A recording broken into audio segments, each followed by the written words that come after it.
10, 9, ignition sequence starts. 6, 5, 4, 3, Welcome to the Alien Probe Podcast. It's July 9th. I'm Doug. Joined with me today is Dr. Bill. Bill, what's happening? What's new in the world? I forgot who I was, but hey, what's happening? Nothing. Nothing is new. Nothing is, well, we talked about, like, we've been talking for 45 minutes. Have we? And, Oh, right. Great. Perfect. Show's almost over. Yeah. Well, we talked about shootings and we talked about guns. We're talking about that. We didn't talk about Ukraine. Nobody's talking about Ukraine anymore. Yeah, what is it still going on? I don't know. It's not in the news anymore. I think they won. I think who won? I'm not sure. I haven't been able to keep track. We talked about Joe Biden's, speech. It's reading the directions on the teleprompter. Yeah, good job. Yeah. Oh, man. Proud to be American. It's a comedy show.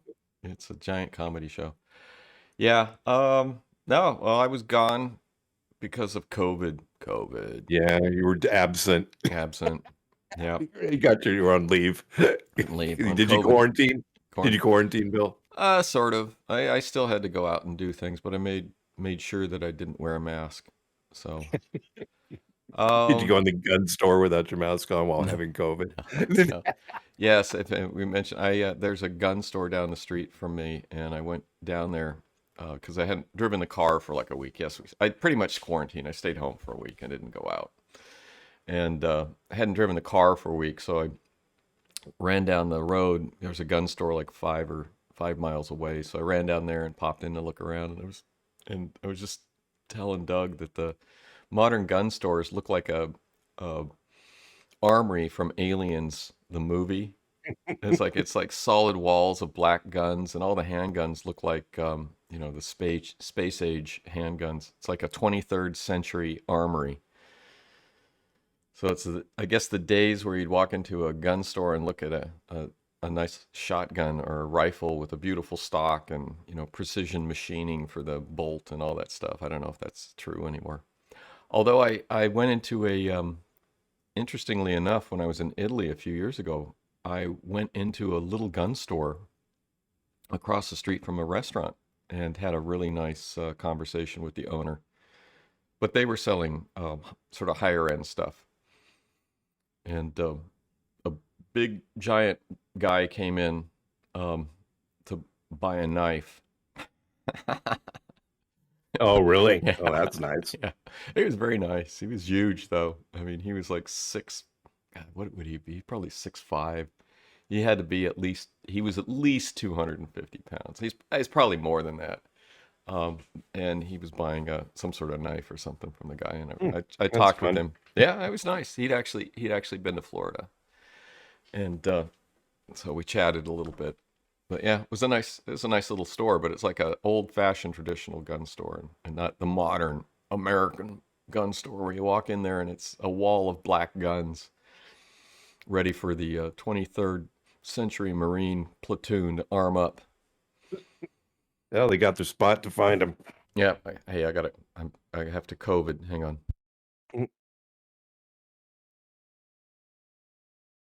Not that I normally cough. But yeah, so good stuff. Good fun. Yeah, good news. Good news in the world. You got Bigalow. Let's start with the Bigalow. Well, actually, I want to. Where do you want to start? You sent me a comment from somebody that said was from Brazil, and it said reptilian in it and stuff. I didn't translate it. Yeah, he said he was a hybrid. Oh, a hybrid. Basically, it was a hybrid, lizard reptilian being. It was interesting as a comment. I mean, just saying hello. Yeah, just saying hi. Cool. That I'm a reptilian from Brazil, and I enjoy the show. Good. So I didn't reach out. Well, I'm glad someone's reaching out. So yeah. Cool. I may at some point because cool. Luckily you can translate pretty easily these days. Yeah. So just put on your translator. Yeah. But yeah, that was fun. Thank you, YouTube watchers and listeners. Appreciate it. Yep. Sorry about last week's YouTube. In case you were hypnotized by the, that was from an MP4 converter. Yeah, that was a little weird.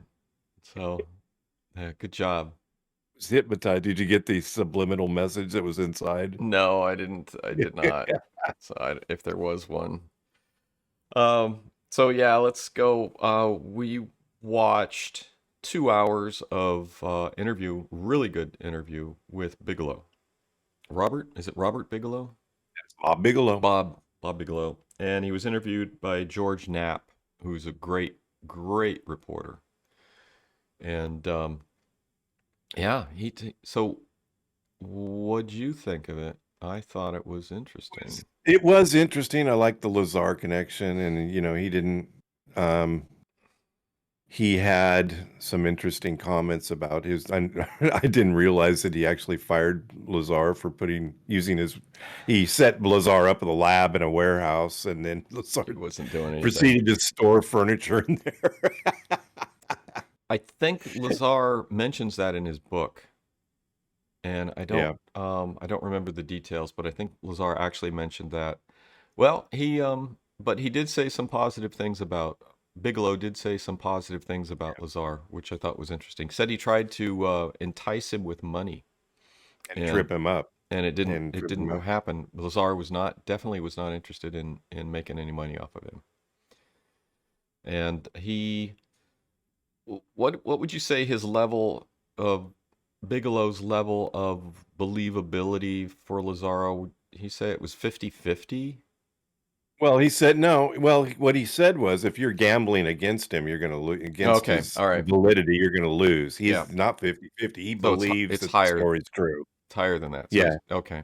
All right. Yeah, he's a believer.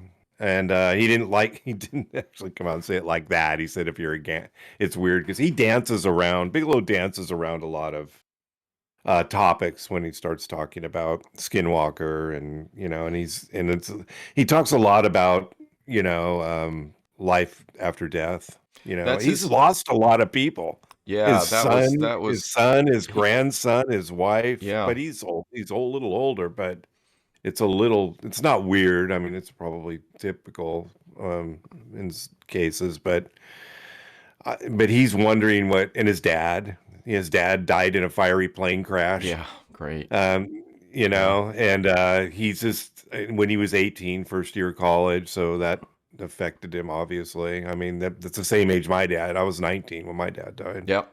And it definitely has an effect on you. Yeah, but it definitely.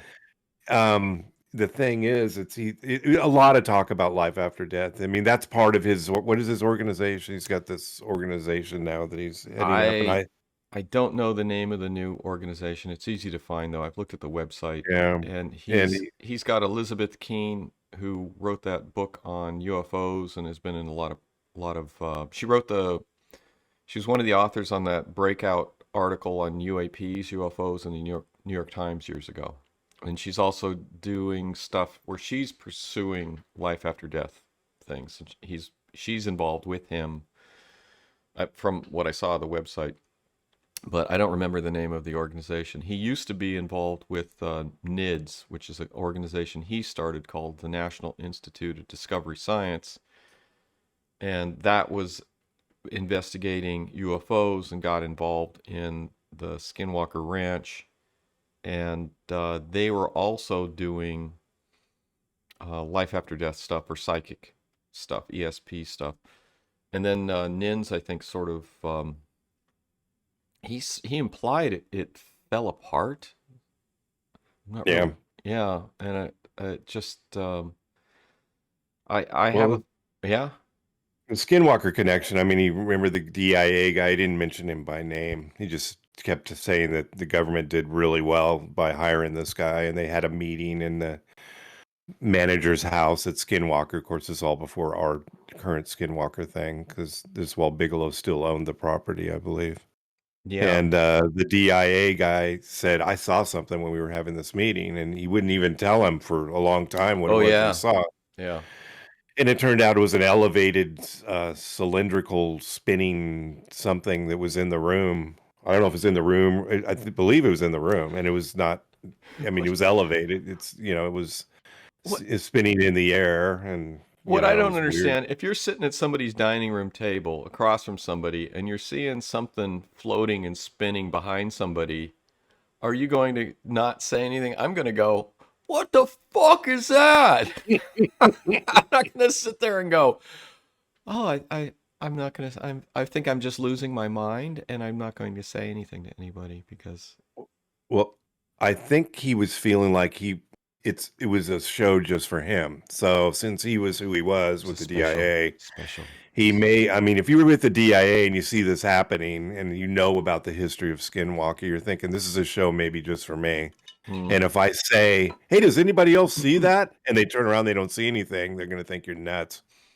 That So, that it's a apparently was a possibility. thing. That was a thing at Skinwalker Ranch, is that they had people there that they would say, well, this is when Bigelow was doing the Skinwalker Ranch investigation, and they had people there that would say they would see things, and other people standing next to them wouldn't be able to see things.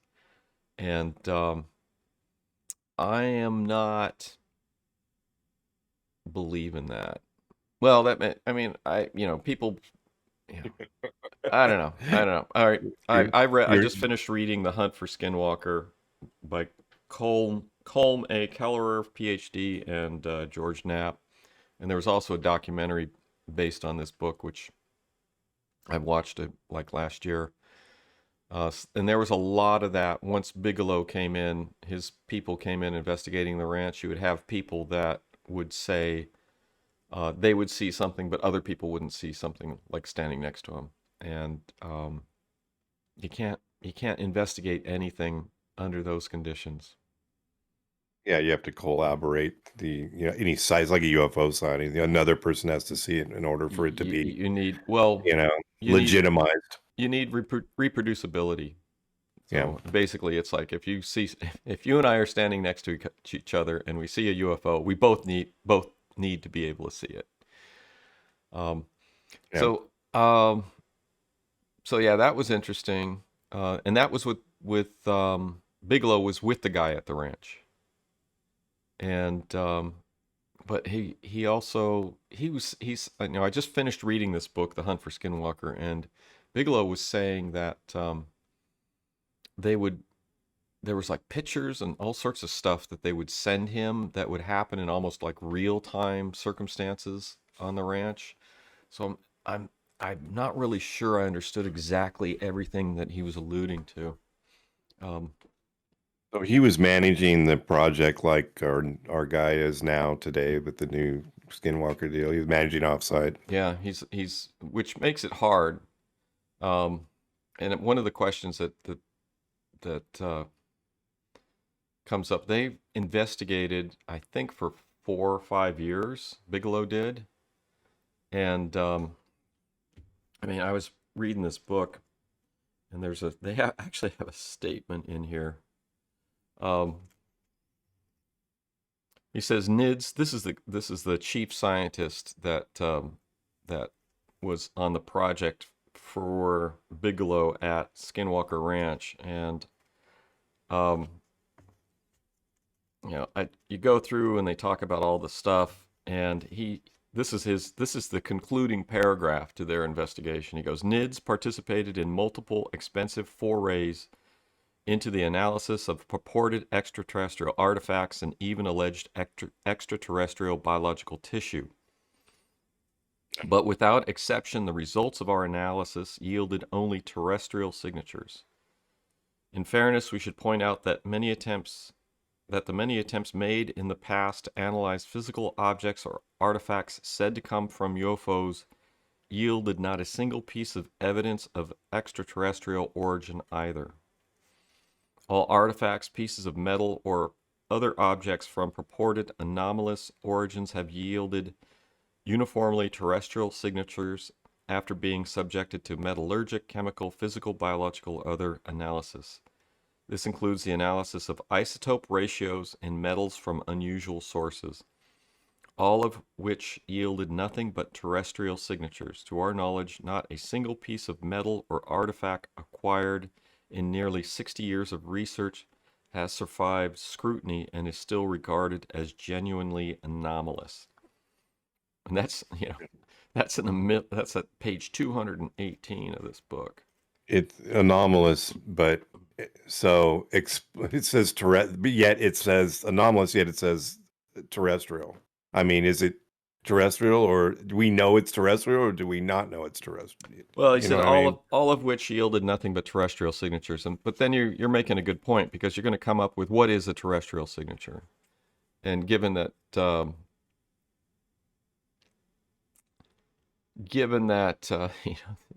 Yeah, everything I mean, everything in the universe is probably uniform. We're going to have the same number of elements and things like that. So it's how do you step away from that terrestrial signature? So a good thing to compare this to is onomatopoeia, the space balloon that's supposed to came through, sail that the giant cigar-shaped object.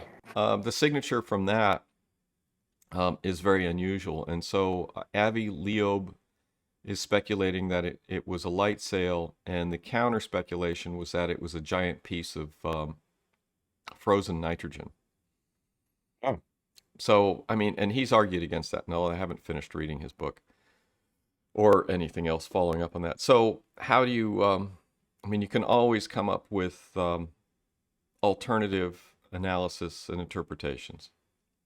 But he's saying, according to Nins, this might explain why Bigelow got out of the business of UFOs, is because, I mean, this was at the end of the whole Skinwalker saga. And that was that they came up with Zip. Oh, we spend a great deal of time talking shit about Skinwalker. I was hoping you would be able to. I did read the book, but it was a long time ago. Well, but I mean, did you find anything, any revelations that might get us to cling on to the Skinwalker Ranch saga? No. So in the book, the family is identified as Gorman. In real life, you can look on Wikipedia. In real life, their name was Sherman, and this family bought this ranch, which had been sitting vacant since the original people purchased it from the state, or whoever, in 1932, and after the state had seized the property from the Native Americans, and they came in and said, the previous owner said, don't dig on the property. It's nice ranch land. There's 3 different older homesteads. There's the homestead that the Gormans or the Shermans lived at, and then there's 2 older homesteads. And they said that they sold their other ranch to come out here because they wanted privacy because of their nosy neighbors at their previous ranch. And it's like, why would you be worried about privacy? What are you doing to those cows, people, that you need your neighbors are worried? So anyway, they came out and they started their ranch, and the guy Mr. Sherman, was saying he saw blue orbs flying around. He saw orange orbs flying around. He saw a floating Winnebago type thing with a white and a red light that would like float over fences and around. He saw that twice. He saw orbs multiple times. He saw a orange disc, which he was saying he could see blue sky through it, which was, they're saying that's like a portal to another dimension. Now, Sherman had repeatability, because when he was there and their family was there, this guy was saying that he would see these things over and over again. And they saw giant dogs several times. The problem is that when Bigelow came in and Sherman was still running the ranch, they never saw anything that was repeatable. They saw no orbs. They saw no space Winnebago. They saw no portal in the sky. And a couple interesting things is because of these large dogs on the ranch, the guy's wife, Sherman's wife, went and complained to the tribal council about the dogs. And the tribal council is just like, what are you talking about? She's like, I'm, your Indian dogs or something are coming on my property and messing with my cows. And the tribal council is like, we don't know anything about that. I should point out that the Shermans lost 15 out of 60 cattle. All the cattle except for the calf that was butchered while the guy was wandering around the ranch, during the day. All the cows that were killed and mutilated, they were killed and mutilated during thunderstorms at night, which is the best time if you're going to be conducting mayhem, in the boonies. A thunderstorm is the best time to do it. So because nobody else is out. Yeah, You know. and you can't see more than 10 feet, and it's loud. There's rain. It's like the perfect time for the space aliens or the pissed off Native American neighbors to come in and mess with your crap. But yeah, that really struck me in this book is that once NIDS had come in, Bigelow had come in, there was no reproducibility on this stuff. And then when they first started doing research at the ranch, they just had Sherman there, the old owner who was still running the ranch. And he would just call him up and say, I saw something strange. And then they'd like hop on Bigelow's jet and fly up there. It's like, wow, this is like stuff. So this book is really light on specific details about the research. Oh, and then they had a thing where they had cameras, and the wires were ripped out on one of the cameras, but the other camera didn't see anything. So yeah, the space aliens came in, and then they were also talking about they did like boxes with like sealed boxes, plexiglass boxes with things in it, so the space aliens could come in and manipulate the objects in the plexiglass boxes. Bigelow said stuff had happened with those. This book says nothing had happened with those. They put them out, but it was a negative result. Nothing happened. The Shermans said that they would hear heavy machinery or metal equipment coming from under the earth. I mean, this is the whole secret base thing. There's marking up a bunch of stuff. I don't know if you remember when we used to hang out at Lake Chabot by the Nike missile site. We'd hang out up there, and you used to be able to hear equipment over, there was a reservoir, standing out a reservoir. They were doing heavy equipment operations, I think, over there, and you could actually hear it. Yeah. Remember that? You remember that? It's like, what's that sound coming from under the earth? They were working reworking the spillway for the dam. Yeah, so you could hear it. Yeah. You could feel it and hear it from miles away. Because it was transmitted into the dam, the rock, which would transmit it into the water, and then the water would act as a reflective surface. But yeah, I remember hearing those noises. We had to figure out what they were, and going down to the dam, and you could see the heavy equipment reworking the new spillway. That was really bizarre. Yeah, it freaked us out. I know at first, like, what's that sound from under the earth? Unfortunately, it wasn't anything cool. Yeah, but we were going to investigate it.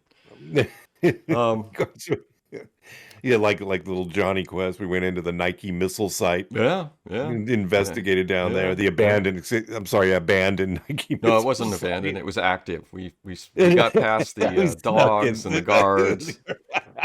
Yeah. That was cool. That was cool. That was a cool adventure, though. That was cool. For people that don't know, they used to have Nike missile bases where we grew up above our hometown, and these were anti-nuclear missiles. And the whole idea was that, so where we grew up, there was a battery of armed nuclear missiles above our town. And in case of a Russian nuclear attack, these missiles were supposed to go out and explode nukes, take out the Russian nukes before they could take out our little tiny town. We were very well protected. We'd have been alive, but nobody else would have been. Yeah. So It was and they funny. had the giant golf ball radar. The golf ball radar, the targeting radar. Yeah, that was there forever, and they finally took it down. People tried to get them. Yeah, that was a landmark. Yeah. People tried to get them to leave the dome, the golf ball dome, up for the radar. Yeah. But the Army wouldn't do it. They took it down. just as to leave it up as a landmark. But yeah, it's good times. Yeah, you can walk. I don't know if you've been down there. You You can can walk walk up up there. to the Yeah, site. I mean, yeah, it's dismantled, but and they've got a little up where the base was. They've got a you can't go in it. I mean, they filled it in with. I heard they filled it in with concrete or yeah, something. yeah. I remember hearing that. It was nice to be able to go in there, Yeah, though. I was yeah. kind of freaked out though because we went in through an unlocked hatch, They and left the I was hatch unlocked. yeah. And then we went into this hatch, and I was so freaked out because I thought all anybody needs to do is put a stick through this fucking Yeah, thing, and we're gonna yeah, be stuck in there yeah. forever. We'd have Nobody will died, ever find us. We'll die die. of dehydration. We'd have to drink hydraulic fluid, which was all over the floor when we were in there. So Luckily, we made it out alive. yeah, that was cool. That was very cool. Hey, one of the things coming back to the Skinwalker is, according to the Shermans, the Fort Duchesne's Utes were not happy to learn that NIDS had purchased the ranch. So the Native American, the local tribe, was not happy to see that this ranch had changed hands again. I guess they were still upset. I don't know what the Utes' plan was, but I do know that the ranch was stolen from the Native Americans in the early 1930s. So I think they still might hold a grudge. They may. Yeah. They may have hold a grudge. Yeah. Well, and to follow that up, Sherman actually said he discovered a carcass of a raccoon that had been mutilated in ritualistic fashion and was left splayed on top of a tree stump in a manner so obvious that he believed he was meant to find it. Someone had slipped onto the property to perform what Sherman suspected was some sort of black magic ceremony. Was it a warning of sorts? I don't know. Maybe. So Maybe the raccoon committed suicide. yeah, ritualistic suicide. That's Yeah, no, I agree with you. I think it's the Native American. They should just give it back to them. Quit drilling into the mesa and just give it back to them. It's well, the problem is there's a lot of mineral rights. I don't know who owns the mineral rights for that land. There's this material that's extracted that apparently is very valuable in the area. It's extracted through the wells, and that's probably why the laws were changed allowing the seizing of the Native American properties, is because of course this is America. This is what we do. The laws were changed to seize the property because the Native Americans did not have the resources to develop the minerals on the land. So they're like, well, you're not doing anything with this. And they're probably going, well, lend us the money so we can hire people to do this. And they go, we're not going to lend you any money because you're poor. You're poor Native Americans. You have no, you're never gonna pay us back. So they changed the law to seize the property that's not being used, so they could seize the minerals and make a lot of money off of it. It's the usual story, but no one gives a shit, as we know. Yeah, go find it somewhere else. They can have their land. Yeah, go. This stuff's somewhere else, but it's public property. You don't have to take theirs. Yeah, they did, because that's the way it goes. That's what we do. That's what we do. That's what we did anyway. Also proud to be American. Yeah. Just and it's just like, and especially like the Skinwalker Ranch, it's just a genuinely decent person would figure out how to deed it back to the local tribe. Yeah. So but take it back. You worry about whatever's going on here. Yeah. If anything's going on. The only value in the land, because it's just ranch land, is in the sort of the mystique that's attached to it because of Bigalow and the stories that this Sherman family were telling. Not that I don't want to slam this, because it, like I said, and I want to come back to this book about the Uintah Basin, which was a huge area for UFO sightings. I want to come back in that and explore that. I think that my opinion is that this is a bunch of hokum, and I don't know why, I don't know how, I don't know what the Shermans were doing. I think Bigalow is a very sincere individual when it comes to researching this stuff, and I've said this before, I think he was snookered, and and maybe, I mean, he's a very sincere individual. I think he's doing very interesting stuff. And I think he was taken advantage of for a while because of his interest. And they did some interesting things. I mean, I have, I think it's from his archives. I have like Quentin Nias, who was the Project Blue Book guy from the 30s. NIDS had acquired his biography that he wrote, and it's on the archive.org. Anybody can download it. So I think that's a great service. Quentin Nia was an interesting guy in a very difficult position with Project Blue Book, and he's also something that was very rare at the time in the United States. He's a Mexican American. He was born in Mexico. He was in the Air Force. And of course, at that time, a Mexican American in the Air Force, even an officer, is going to be given the most shit job on the planet. And they gave him Project Blue Book, and apparently he was a very as there's like a website from former guys that were his troopers when he was in Germany. The guys that worked for him loved him. They thought he was a great commander. So I'm actually looking forward. So that's a resource that NIDS and Bigalow has provided. I'm really looking forward to reading his biography. And this poor guy, he's like given the job nobody wants because Congress has some interest in UFOs and isn't given any resources to do anything. And it's like, let's give it to the Mexican guy. So it's like good old, Again, nice. Again. No, it's just that people know what the right thing to do, and people know how to be decent. When they don't, they just, they don't because it's whatever.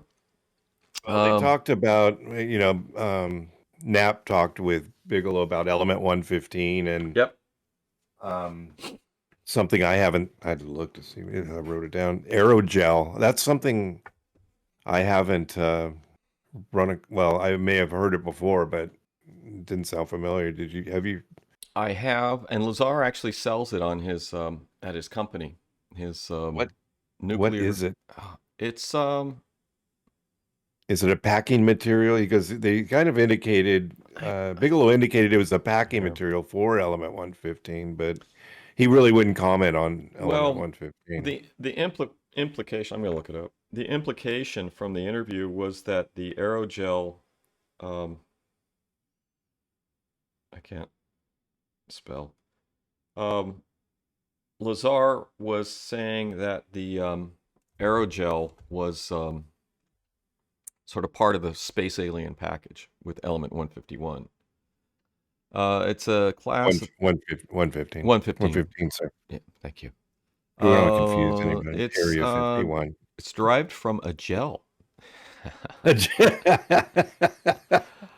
good.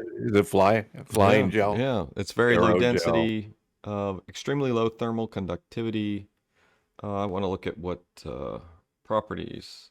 Well, there's a picture at the Wikipedia thing of aerogel suspended over a Bunsen burner with a flower on top of it, and the flower is not being burned.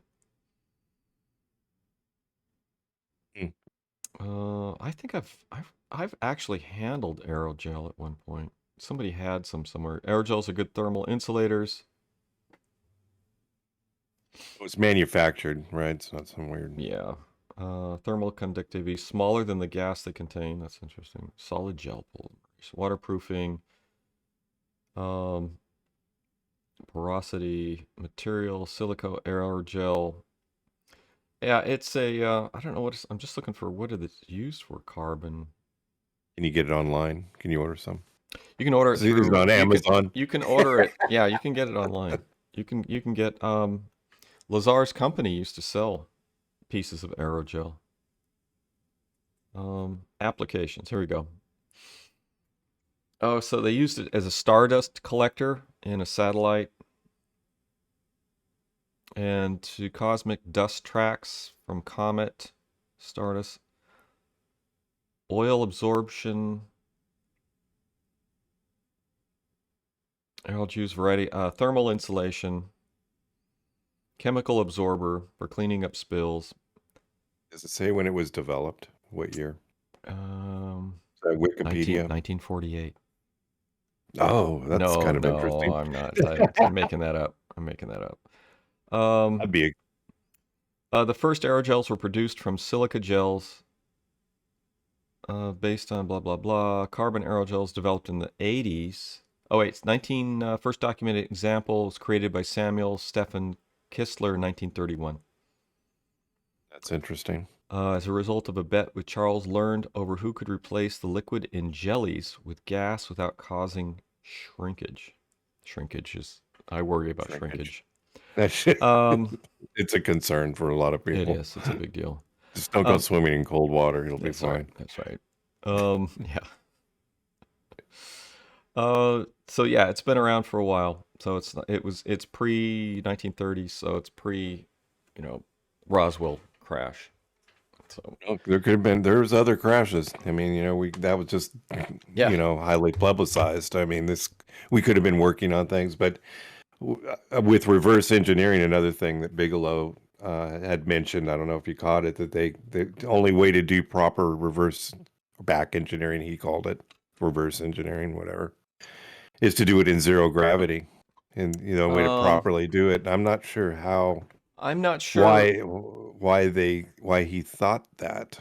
I mean, George Knapp is a great interviewer. He's great reporter, and that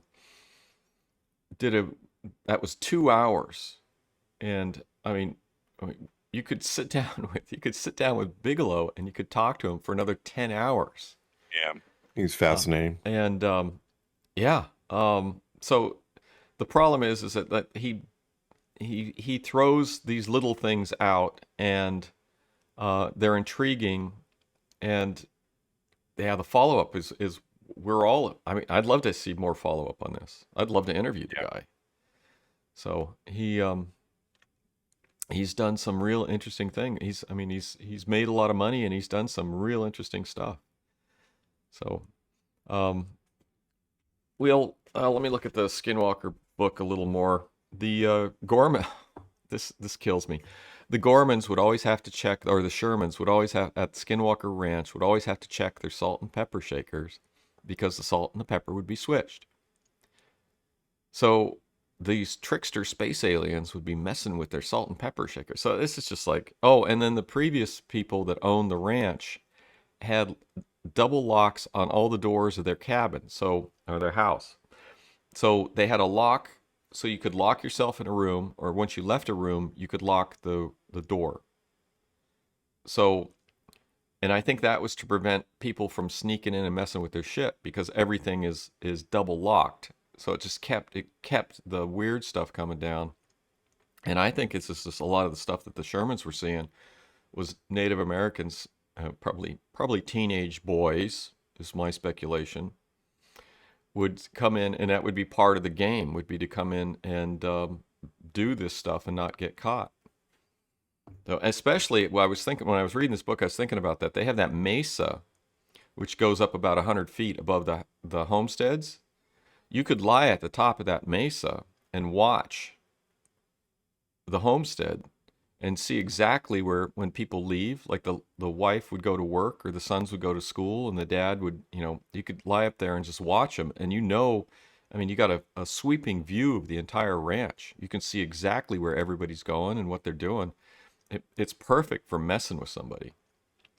So it's like set up, anyway, my hypothesis and theory of what's going on. We'll talk about the thing. So this book, it's pretty good. It's broken down into 3 different sections. It's broken up into the story of the Gormans, the story of Nins, which doesn't provide good solid information or structured information about what they did. And then the last third of the book is just speculation about what could be going on if you consider the Skinwalker Ranch as being infected with interdimensional space aliens. So, and they mentioned Michio Kaku, who is mentioned here a couple times. I should add, you asked about string theory. I don't know a lot about string theory. The thing I do know about string theory is there is no evidence for it. It's all Yeah. it's all Speculation. it's all Speculation. speculation. Yeah, and Yeah. I mentioned this before. I was at a seminar, and I can't remember what the seminar was, and it might have had something to do with string theory. And this one guy who was a professor at Stanford just got up and started slamming string theory, and Oh wow. it was awesome. It was absolutely awesome. And I just like the person I was with, I go, who is that? And they were like, oh, that's so and so, and he's got a reputation for this and blah blah blah blah blah. And I wish I'd talked to the guy. At least wish I'd remembered his name. But it was just like, it was just because most lectures are just boring as hell, and people ask like lame questions, and then you get like your little bit of information. And this guy just got up and just like laid into the guy about string theory and how it had no basis in reality and there's no experimental evidence. And it's just like, it was awesome. It's the way it should be. Michio is all about string theory, and there's another one, punk theory. Punk. Another I mean, theory. people take it seriously. People have done a lot of work on it. What is string? Did you look? What does like, it actually refer to? it's like know. weird interdimensional type stuff. Yeah. The problem is there is no way currently to specifically test the theories of string theory. So traditionally with physics, it's like you could test, you do experimental tests, you ask questions. The experiments do weird things like the double slit experiment. It allows you to discover quantum effects. The experiments allow you to move forward with the science. But if you don't have any experiments, all you can do is play games with the mathematics. Yeah. So, yeah, it may lead to. I mean, the whole thing is they go, well, it may lead to something. Well, yeah, it may lead to something. It may be productive. It may happen. It hasn't happened yet. And the big weakness of it is reproduce experiment, able to do an experiment. So coming back to Skinwalker Ranch, Nins had lots of observations. They didn't have reproducible observations. And Bigelow actually talked about that. And if you don't have reproducible observations, you don't have anything. And the thing that irritates me is Gorman or Sherman that owned the ranch. When Nins bought the ranch, he was telling them that he had reproducible observations on his ranch. He saw the blue balls several times. He saw red balls several times. He saw the flat, yellow disc several times. They saw the weird dogs several times. They had other things that were happening, I guess. The details in the specifics in this book are light, especially on the Nin side. So, but once Nins got in there, no reproducibility, no balls, no floating balls of fire, no space alien Winnebago, which Sherman said he saw twice. No more. Although that one guard did say he did see a giant dog. And he had footprints, gigantic, yeah. donkey-sized dog footprints. And he had pictures. So that's the only thing that I've seen so far that was reproducible from what Sherman had said. Anyway. Well, the cave on the mesa, the opening, could have been something that they hid in while they were waiting to go down, and because it's easily walked to the bottom, where the road is. Yeah. And that could be a place that back in the day was open enough where they could climb in there and observe. Yeah, it's even the better, ranch. Even better than the laying on the top of the ridge, because you could be silhouetted and someone might spot. It's easy to spot a silhouette. Yeah. So should we talk about the show? The show? The show, yeah. Now, which brings us, we've kind of done the history. And, I should say the book is worth reading. If people are interested in Skinwalker, it's worth. If you're interested in Skinwalker, read the book by Colum Kelleher and George Knapp. It's a good introduction. Read it with, it's very well written. George Knapp is a great writer, but read it with questions. Ask questions as you read it. Which we do. I mean, it's one of those things where it just changes hands and these things just keep going. And then now we've got today's Yeah. Skinwalker Ranch where, Yeah. now we've drilled in there. It's intriguing that they drilled in and they can't drill through this one point, and then it's the slag from the drilling. It has this material that's, you know, somewhat, I don't know what you would call it. Its origin is, I mean, I, they can't really tell. it's a tin can from what they did Probably, an yeah, analysis. They did analysis, and that's so they're going, it's a dome. It's a dome. They have a spaceship buried in the mesa. If they really had a spaceship buried in the mesa, they would be out there with excavation equipment digging yeah, the spaceship out. It's only, yeah, there's probably 50 feet to the road and then the mesa. Just get some heavy equipment out there and start moving rocks. yeah. Um, Just dig it out. yeah, and they're not going to follow up on this. And then they put the Crawley robot in the hole. Let's put the And, Crawley. I was a little disappointed because I had told Deb, I go, the power's going to go out. I go, Well, but I was wrong. the Crawley robot had, it's like the Crawley robot, looking at the treads that you could see from the video, it looked like it's designed to crawl in a pipe, Yeah. not in a muddy hole. And it went like 2 feet. And they go, it won't crawl anymore. And, well, they could get a bunch of PVC pipe and start putting it in the hole. Yeah, and then you could clear it. Yeah, or you or could let even it. you could put a fiber optic camera at the end of a PVC pipe. You cap it, you drill a hole, you glue in the camera, and then you start feeding in. You could even put it's an easy thing to make, and then you could just start feeding the PVC pipe in. Get a small one so it's not going to do that. You could probably get that in. Oh, I know 300 feet would be tough, but I mean that's an approach. But the Crawley robot, it was like designed to crawl in pipes, in ceramic, metal, concrete pipes, and look at crap. It's not They designed. said it only went in 3 feet. They Yeah. could easily get a shovel, one of those skinny shovels, and just shove it in there and clear. Well, hang on, we're just gonna It's not. we'll It's clear just they didn't even. It was a joke.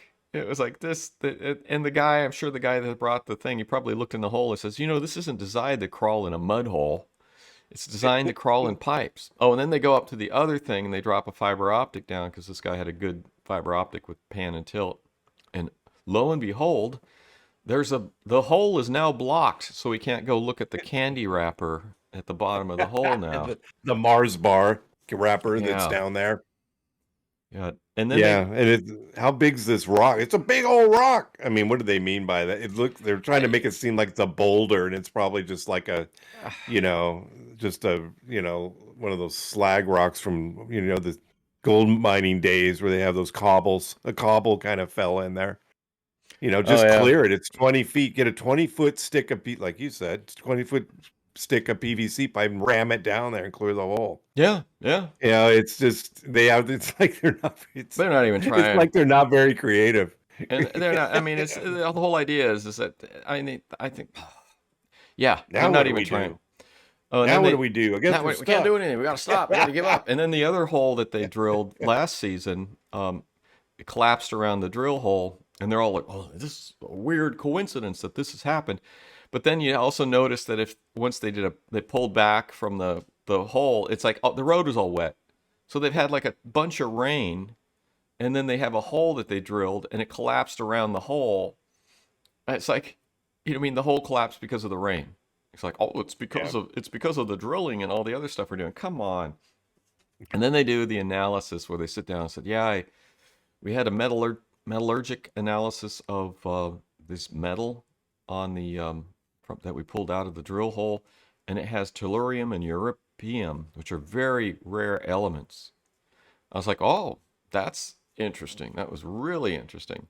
Unfortunately, when they went and talked to the professor at the local university or wherever they went to analyze it, he goes, the metallurgist, he goes, well, it's iron, calcium, magnesium, and manganese, and some aluminum. And the other elements were trace elements, which, given the how rare these elements are, I would say it's probably laboratory contamination. So if he does any sort of semiconductor analysis in that laboratory, it would be very easy for very small amounts of this material to come up in other analysis unless you're very clean. Yeah, residual. Yeah, yeah. Yeah. So I think that was they really milked that to make that look very exciting. But it's basically what they pulled out of that hole was a tin can, as far as I can tell. It's just iron, calcium, magnesium. Well, then they spent 10 minutes in the beginning of the thing talking about the guy that got sick that could never, that a doctor never once came in and corroborated his, what the illness was or anything. Oh, his heart's messed up. All of a sudden. Well, and he seems to be fine now. He says he's wearing a heart monitor. Yeah. And and well, it was interesting too, because he said his left arm went numb. But when they showed the video of him collapsing, he was supporting himself with his left arm. But he couldn't feel anything. Yeah, so I'm like, come on. So yeah, it's yeah. Yeah. Good old Skinwalker. Yeah, it's too bad. I feel sorry for Travis Taylor. I think he's he's doing what he's doing. He's everyone's getting paid. It's like all the people with Bigalow when they were coming in there.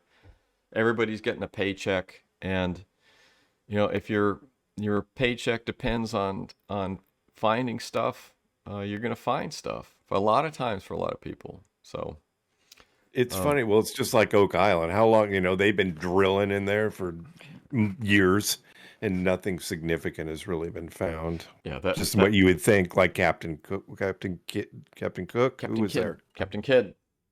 So we know Captain Kidd right here.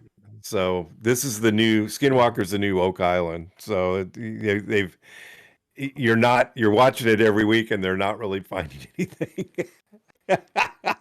Yeah. They're just doing stuff. It's like a bunch of 12-year-olds. Yeah. We could have been there when we were teenagers. We probably could have done with money.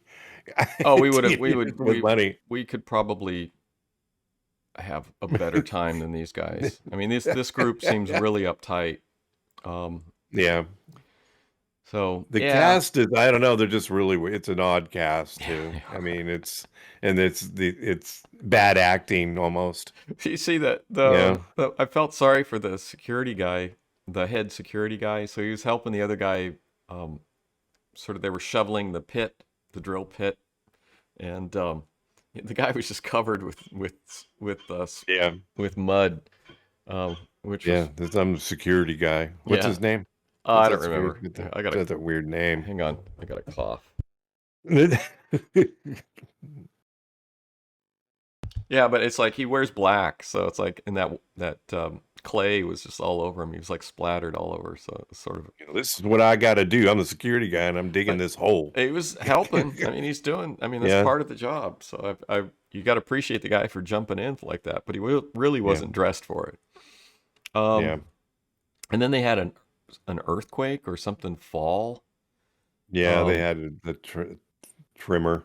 Yeah, and Travis Taylor is running around with a spectrum analyzer and dropping it in holes in the mesa, looking for emissions from the buried spaceship.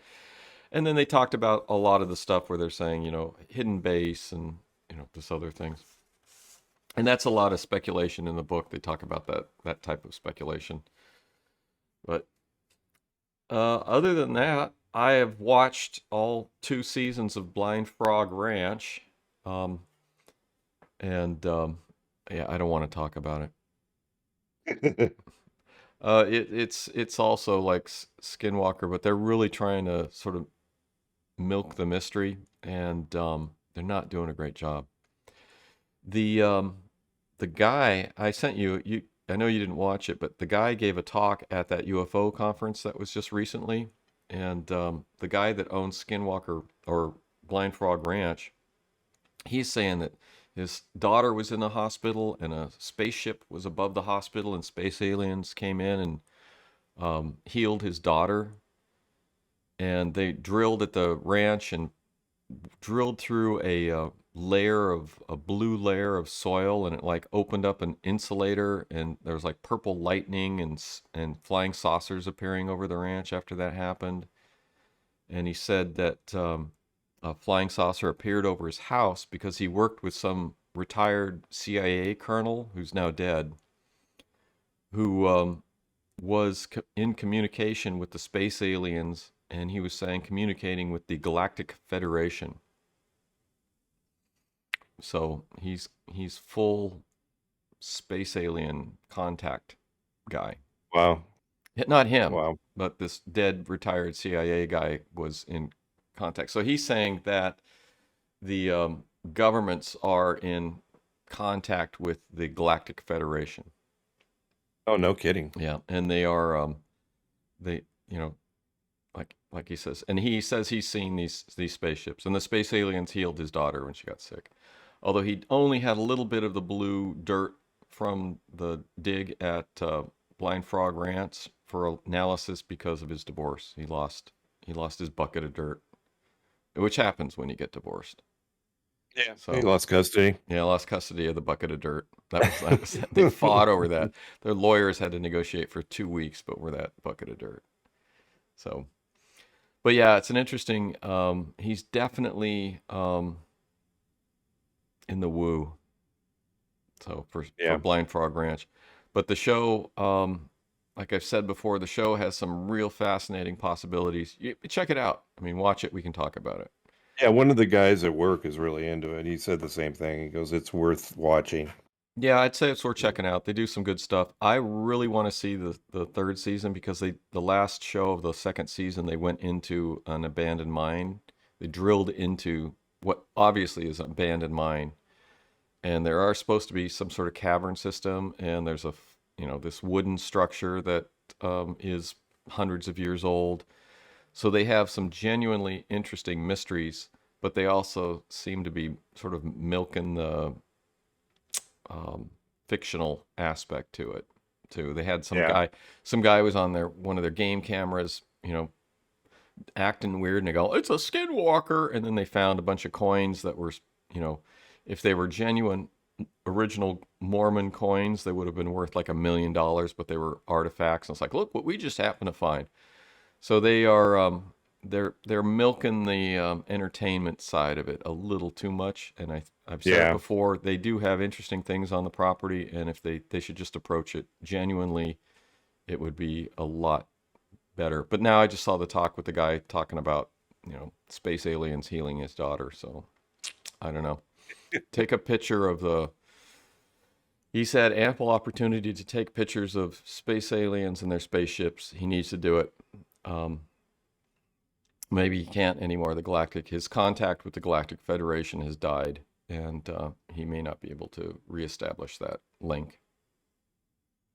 So nice. Yeah, we'll see. And we'll come back to that. And that's it. So we've done. All right. We've done for today, I think. Awesome. Yeah. Well, ready? I am ready. Thanks for listening to the latest episode of the Alien Probe Podcast. We welcome questions, comments to alienprobepodcast@gmail.com. Visit us on Facebook at Alien Probe Podcast. Check our website, alienprobe.net, for all our episodes. We're on all podcast platforms. See us on Twitter and Instagram at Alien Probe Pod. YouTube at Alien Probe Podcast. Thanks to our senior producer, Robert Anthony. And thanks, Dr. Bill.